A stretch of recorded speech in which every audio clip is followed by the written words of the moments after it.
VoyMonk video voiceover, and today is New Year's Eve. That's right, 31st, the last Tuesday of 2024. And I'm kind of marking these little milestones in between the Christmas and, of course, the New Year's and probably this next week here a little bit and stuff. I mean, I talked about resolutions yesterday, and I'm actually doing a video voiceover on a Tuesday. And I guess this is a little bit of my belated delayed gift to all of you if you do enjoy this, and even to myself. Going into the New Year's Eve and not really planning a whole lot. I don't get drunk or drinking. I'm not against it or anything like that. I can't say that I can't drink or I won't drink, but I have type 2 diabetes, so my butt doesn't need to be drinking nothing. But, I think whoever you are, if you can find cause for celebration, why not? I think people love to be happy and like to enjoy life and, more importantly, create memories. And living in the now, this is definitely part of that. I think on reflection, because I think that's mostly what we do on New Year's Eve as far as what's come and what's already has happened. I think in terms, for me though, I talk a lot about entertainment and things of that nature. And I gotta say, for the most part, I think the writer's strike that happened so many months ago was really felt even into 2024. But I think more than that, what was felt is the fact that the change that people have really kind of become more accustomed to in terms of the way we interact with life. I mean, I talk about social media, I talk about content, I talk about things of that nature because, in life, aside from the things that we have to do, our interest are the things that I think we fill our lives with. In between all of that, there are outlets, there are things that help us decompress sometimes, or find a focus, or even give us inspiration to do other things as well. I think media, I think television, I think radio, I think wherever you get that from, that's part of that. And so this last year, things have changed. Things have moved directions in terms of, I think, where people get that. There's podcasting, obviously, now. There's lots of things as far as on YouTube, which I don't say probably too much or enough about YouTube. I mean, it's changed in terms of being a platform that provides quite a number of different things in terms of not only just like vlogs and video voiceovers that I do, or video content and different things as far as education for educational purposes. I do think that, going in this 2025, based on a lot of things that have happened and what we learned in 2024, I think just like every other year, it's going to have a great deal to do with what we'll see going into 2025. Things that work, things that maybe didn't work. And I did make an earlier prediction about some of that in terms of movies and TV shows that I think the way that we're going to start getting content. And the reason I talk about a lot of these types of things too is because, I don't think at the end of the day, whether a TV show, for example, gets canceled or not, is ultimately going to have a greater reverberation on our society versus just about anything else. But I do think that it has an impact nonetheless. I mean, just because it may not be a great or a monumental change doesn't mean that it doesn't have an effect. I think the fact that I mentioned before, as far as the way people used to get content, as far as having limited capacity, limited means of doing the same thing, there was a certain part of that brought people together. in ways that were both, you know, good or bad, depending on how you looked at it. How frustrating is maybe the way I should say it. And so with that change happening, I I am probably a big believer that in the next 5 years, network television is probably, if it hasn't already, going to kind of disappear. I can definitely see it's probably not. I should probably not say completely disappear, but I would say in the way that, like I said, or I should say mostly myself. I've been around for almost 47 years, and I've seen quite a bit of things come from well, my mom's generation, where they only had maybe one, maybe two channels out of the three, to me having three of the channels and then four when Fox came along. And then after that, of course, the cable becoming a little bit more accessible, and of course it's expanding its channels and more networks accessibility, and most importantly, the advent or invent of the internet in terms of a real way of communicating. And so we've been through all that, the 90s, the 2000s, 2010s. But I think most of what the 2010s have kind of brought is, where are we and what are we doing? I think it reflects it's a reflection on where we want to go in terms of content. I think the later 90s and 2000s were kind of the inspiration, kind of the beginnings of what is coined reality TV.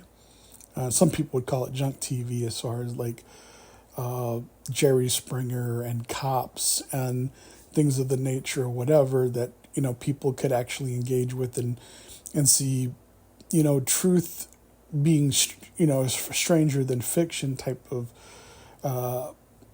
things. To in the 2000s, it was more about, well, if they can do it, then I can do it. Right? I mean, I've talked about public access, which was back in the 90s, which is very, very similar to reality-based television, vlogs now, and what we have on the internet, which some would say, was a bit amateur hour, and people's attitudes as they shifted as in terms of who's considered a celebrity, what is an actual influencer, things like that. Have there always been influencers? I mean, I think some people could say that, the golden age of television and film, they're influencers as well. Marilyn Monroe and, some more iconic characters, John Wayne or whatever. And so, like I said, as far as now, this last 2024, I think we're at a precipice where a bit more change is going to happen. I think what people kind of look for in terms of their content is, I think, with podcasting, for example, pretty much being what I would say is the progression of talk radio, to now something that is less terrestrial and more international, more reach, has further implications, and that music sold by records, at one point, hundreds of thousands to millions, to now close to billions in terms of views and that kind of thing. So access, who and where you are. I mean, there are some people that are on TikTok or YouTube that have millions more viewers than some of the most iconic TV shows that ever exist, with the best of ratings. So how people are going to spend their time, what are they going to spend their time on? And again, that has an impact. Back in the 70s and 80s, when people had limited access and were watching All in the Family, Archie Bunker, right? I mean, people, from a lot of different backgrounds and a lot of different places watched. I mean, they didn't necessarily have to watch, All in the Family. But the thing is that, if it was All in the Family or MASH, just because everyone was watching it or seemed to be watching it, it wasn't necessarily because everyone, if they had another alternative, would be watching it. And today, you can almost watch anything that you want. And so this last year, coming off of the writer's strike, I think that's been something that, along with COVID before that, has had a great impact on television and movies. I think the content and what has been produced, I don't want to say that there's any one reason why anything is all good or all bad. I think, like my boy Ted Lasso said, I think it's better to ultimately be curious, to ask questions. And so those things I think are mostly happening because, appetites are changed in terms of access and what people want versus what they were limited to before. But I think what's also happening is that as a result of one thing versus another, they're all connected, and so I think as 2025 comes along, I don't think we're going to see more content on over-the-air networks and television. I think we're going to probably see less, and I think it's going to eventually wane. I would say the thing that probably has impressed me the most is how local content and more direct content has started to dominate over the way people consume entertainment or television or the arts. I mean, I think people kind of question why influencers or people who are reality stars that at one point, they weren't actors, they were being directed, and some people question how real reality was. But I think there too lay a connection that people could have that wasn't based on a pre-cookie cut formula as to what would make people be a certain way, as opposed to people, maybe just not caring what they're supposed to do, but wanting a choice, having a choice, being connected to something that, isn't about being told or said to what people like, but maybe it's just something that, they get to choose for themselves. And so the reason I do make, highlight of a lot of these other things that I have is that, I can then focus on my channel, the VoyMonk channel, and what this is to me in terms of, like I said, some might view this as just a simple diary of vlogs or something like that. Someone could say that this is a lot of things, good and bad, but it's, my way of creating content that I would be interested. I like listening and hearing other people talk. I'm more specifically interested in making connections with people in an authentic way. And I would say the thing that's probably changed most for me in that is that I am definitely someone who yearns for more authenticity, making a connection as I always have with movies and TV in terms of what it means to me as far as whether I like it or dislike it. I mean, there's some things I like and dislike just like anyone. I mean, I have my own biases and prejudices and things that, I like for one reason or another. But for the most part, I've also had a lot of experience with things in terms of having my expectations and sometimes being completely let down. I think there's I think there's quite a bit of that. I think people, when it comes to pop culture and all that stuff, I mean, there's a lot of different ideas.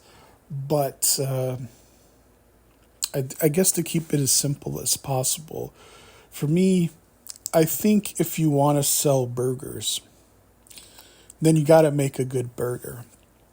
And if people like the burger, they like the food, and they like what you're producing, they're gonna come.